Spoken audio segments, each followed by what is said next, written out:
Today we're going to talk about the different parts that make up a plantation shutter.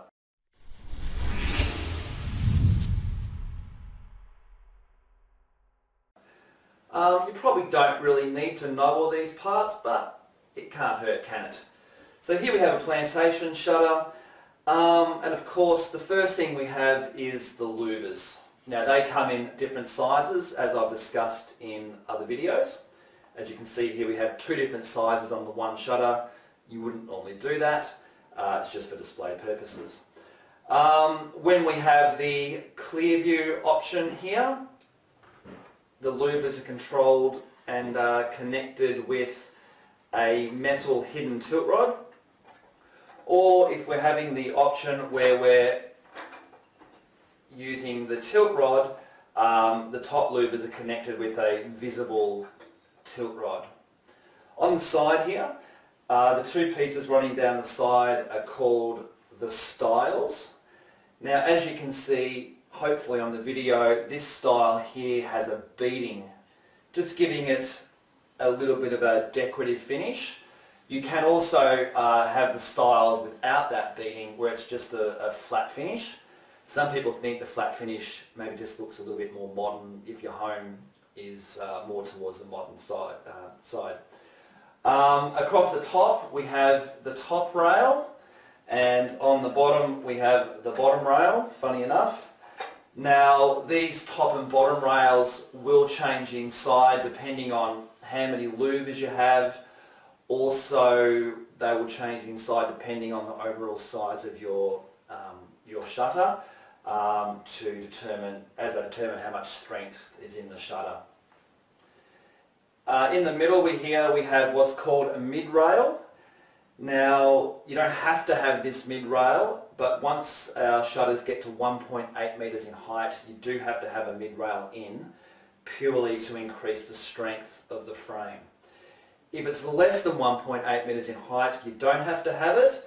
However, you may want to put it in, because what this can do is sometimes you might have windows where you have the winder as such in the middle of the window, and this will cover that up so you no longer see the winder. It makes it look nicer. Also what it does is it creates a divide, so it means that the bottom louvres control separately to the top louvres. So for instance, if you happen to have a shutter in your front room, which is a bedroom, you may have the bottom louvres shut for privacy so people can't see directly in, but you may have the top louvres angled down slightly so you're still getting light coming into the room. That's one of the fantastic features that shutters have. We also have in here the tensioning screws, which we discussed before, to tension the louvres. What we also have, of course, is a hinge. This is a hinge very similar to your everyday door hinge, and you would generally have 1, 2 or 3 of them on your shutter to enable the shutter to hinge open. And there are different types of hinges for different purposes, however we won't go into that right now. What we also have is, this is called a corner post.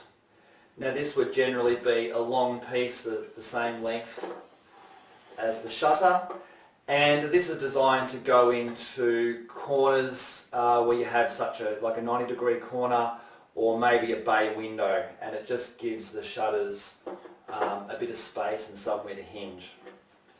What we also have is what we call an architrave, and they come in many different styles and shapes, and there's different reasons why we may use them.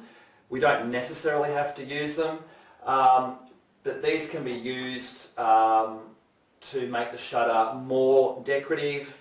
They can also be used to help keep more light out, but we'll go into the architraves in another video. You don't necessarily have to have them. So there you have it. That's generally all the parts of a plantation shutter, so you're now aware of what all the parts are and what they do and why you would use some over others.